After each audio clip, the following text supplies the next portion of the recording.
आदरणीय स्वामी भक्त राय परांजपे लिखित स्वामी स्वरूपानंद जीवन चरित्र आणि तत्वज्ञान या ग्रंथातील काही भागांचं वाचन आपण ऐकत आहोत.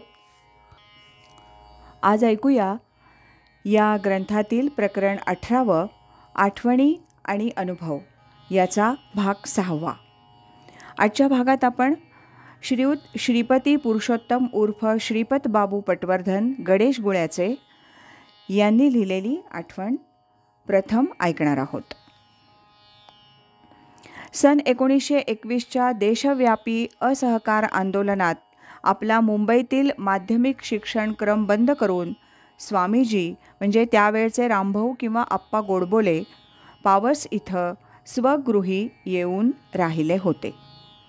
माझा त्यांच्याशी प्रत्यक्ष परिचय 1926 साली त्यांच्या विद्यार्थ्यांना टिळक राष्ट्रीय विद्यापीठाच्या प्रवेश परीक्षेकरता मुख्यतः इंग्रजी विषय शिकवण्यासाठी त्यांचा सहकारी म्हणून स्वावलंबनाश्रमात मी दाखल झालो तेव्हा घडला.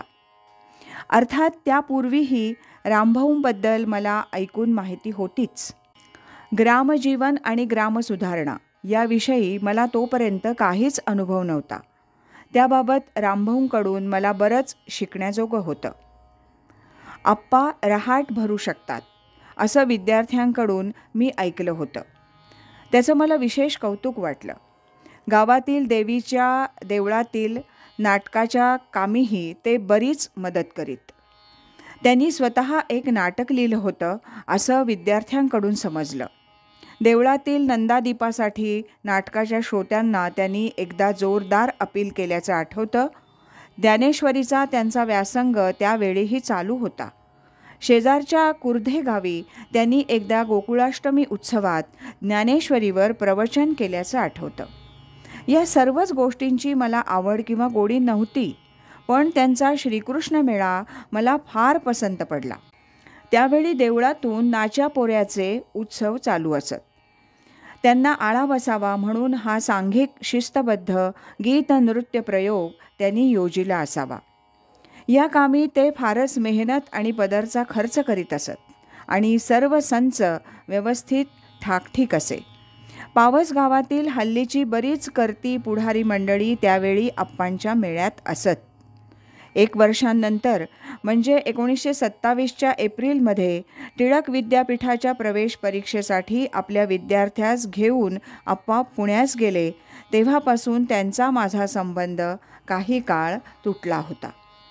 1932 साली ते पुन्हा पावसेस होते. ते साल उग्र कायदेभंग चळवळीचं होतं आणि पावसेस नाटकाच्या प्रेक्षकांसमोर त्यांनी चळवळीला प्रोत्साहनपर प्रभावी भाषण केलं होतं. तिथं हजर असलेले आमच्या गावातील एक गृहस्थ दुसऱ्या दिवशी मला भेटले असता यापुढे चालू चळवळी प्रित्यर्थ आपण चहा सोडला असं म्हणाले होते. रामभाऊंची त्यावेळची भाषणशैली अत्यंत आवेशपूर्ण आणि जोरदार अशीच असे. शिक्षण कार्याबद्दल स्वामींना जिव्हाळा वाटतो. अद्यापही कोणातरी विद्यार्थ्याला ते स्वतः नियमितपणे शिकवित असलेले आढळतात. गावातील शिक्षण संस्थांची ते आस्थापूर्वक माहिती ठेवतात. पावस इथं विद्यामंदिर म्हणजे माध्यमिक 1955 साली स्थापन झालं.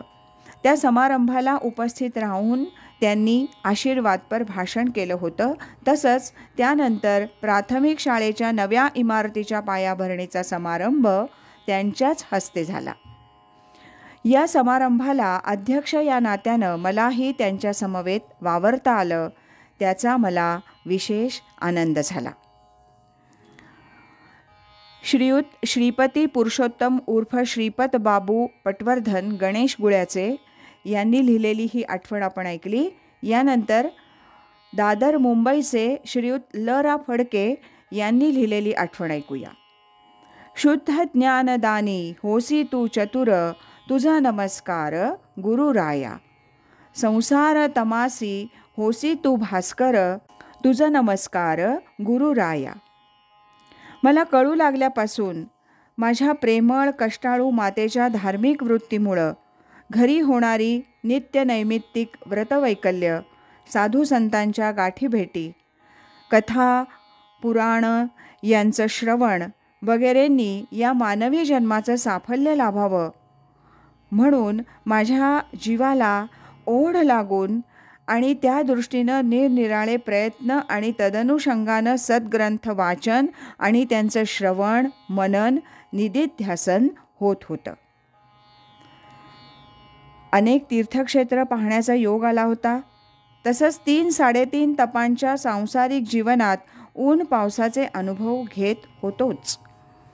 1957मध्ये माझे मित्र श्रीयुत अण्णासाहेब अंबिके हे कोकणात गेले असता मुंबईस परत येताना पावसला जाऊन श्री स्वामींचं दर्शन आणि प्रसाद घेऊन आले होते. तदनंतर 2 वर्षांनी माझे 2 भाचे चिरंजीव सखाराम आणि विष्णू दामोदर भट हेही पावसला श्री स्वामींच्या दर्शनासाठी गेले होते.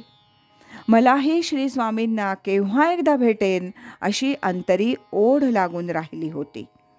तो योग पुढे लवकरच जुळून आला आणि सन 1960 पासून माझी पावसला कुटुंबासहित वार्षिक आणि नैमित्तिक कारणास्तव श्री स्वामी दर्शन सेवन आणि बोधामृत प्राशनार्थ यात्रा होत आहे. मी सपत्नीक मोटारमार्गे दिनांक 15 जानेवारी 1960ला मुंबईहून निघून दिनांक 16ला 9:30 वाजता पावसला श्री देसाई बंधू यांच्या अनंत निवासात येऊन हस्तपाद प्रक्षाळून वगैरे झाल्यावर पुढील पडवीत पलंगावर श्रींची मूर्ती आसनस्थ सहजावस्थेत सोहम ध्यानी मग्न असलेली आणि अंगावर केशरी शाल पांघरून घेतलेली कृश पण ब्रह्मतेजानं शांत चित्त आणि दैदिप्यमान भासत असलेली डोळे भरून पाहून सात्विक भाव उचंबळून येऊन मी स्तिमित झालो. श्रींनी मला आशीर्वादात्मक हस्त उचलून शेजारी बसण्यास सांगितलं तेव्हा मी पादवंदना सपत्नीक केल्यावर त्या अवस्थेत प्रेमाश्रू पुसून पुन्हा पुन्हा ती प्रशांत मूर्ती पाहत राहिलो आणि एकदम मला पूर्वी ऐकलेले संतांचे अनुभव आठवले. आजी म्या ब्रह्म पाहिले अगणित सुरगण वर्णित जासी सोहम ध्यानी सहज रंगुनी ब्रह्मची अवतरले. श्री स्वामी हे सिद्ध पुरुष असून श्री ज्ञानेश्वरांचं अद्वैत तत्त्वज्ञान सर्वांना विशेषतः अज्ञ आणि भाविक जनांना त्यांना समजेल आणि उमजेल अशा सरळ सोप्या मराठी भाषेत सांगण्यासाठी आणि आपणास अनुभूती देण्यासाठीच या अश्रद्ध आणि वैज्ञानिक बुद्धिवादात्मकाली अवतरून आले आहेत असं मला आणि माझ्याप्रमाणेच कित्येकांना वाटतं. मी गेली कित्येक वर्ष दैनंदिनी लिहित असून त्यात माझा आणि स्वामींचा पत्रव्यवहार ग्रथित केला आहे. त्यावरून मी स्वामी हे मजसारख्या अनन्यपण डोळस साधकावर आपल्या बोधामृतानं आणि कृपेनं कशी प्रगती करतात आणि त्याची अज्ञानावस्था दूर करून त्यास शांती सुखाचा कसा लाभ करून देतात हे दिसून येईल. पुढे मागे संधी मिळाल्यास याबाबत एक छोटी पुरवणी पुस्तिका रूपानं श्री स्वामींच्या चाहत्यांना देता येईल. दादर मुंबईचे श्रीयुत ल रा फडके यांनी लिहिलेली आठवण आपण ऐकलीत.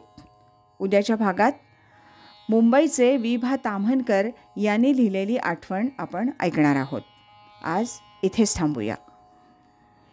श्रीमत सच्चिदानंद सद्गुरु श्री स्वामी स्वरूपानंद महाराज की जय. हरि ओम तत्सत.